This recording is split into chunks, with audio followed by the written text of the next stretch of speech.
Ka-Gravity, good morning! Hi, kumusta po kayo? Alam niyo ba kung anong hinahanap ko? Kasi, nakikita ko kasi ang mga bata, parang may hinahanap.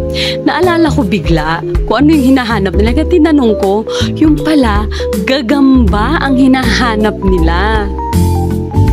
Naalala ko lang bigla na may mga bata noon na nagtatanong sa akin kasi silip sila ng silip. Sinisilip nila yung garden area namin noon, tapos may hinahanap silang gagamba tulad nito. Sabi ko, aanhin nyo ba yan? Tapos nung nalaman ko na gusto pala nila mangolekta niyan kasi pinag-aaway pala nila sa mga kaibigan nila. Nakikipagpustahan kasi sila sa kaibigan nilang may gagamba din.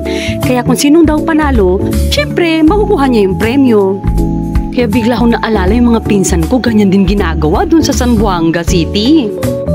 Palagi nga nananalo mga pinsan ko kasi ang mga gagamba sa amin, ang lalaki!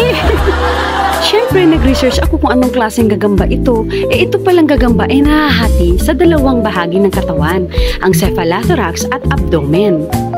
Kaya pala laki ng tiyan niya. 8 ang paa, walang antena at walang pakpak.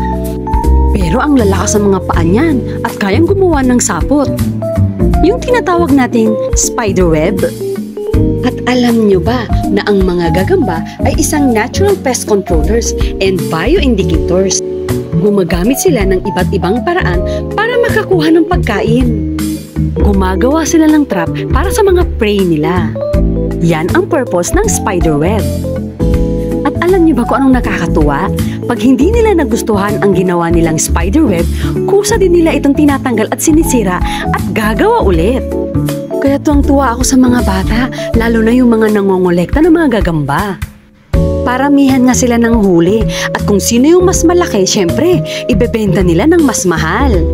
Kaya naisip ko, bata pa, negosyante na.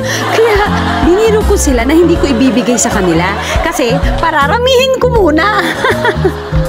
Pero syempre, joke lang yun.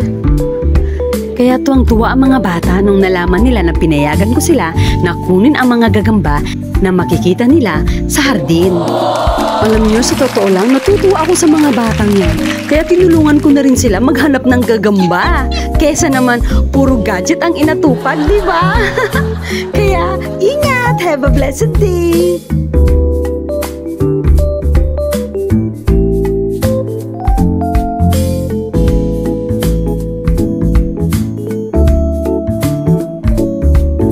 Don't forget to subscribe, like, and follow our videos. Gracias mga ka-Gravity! Bye!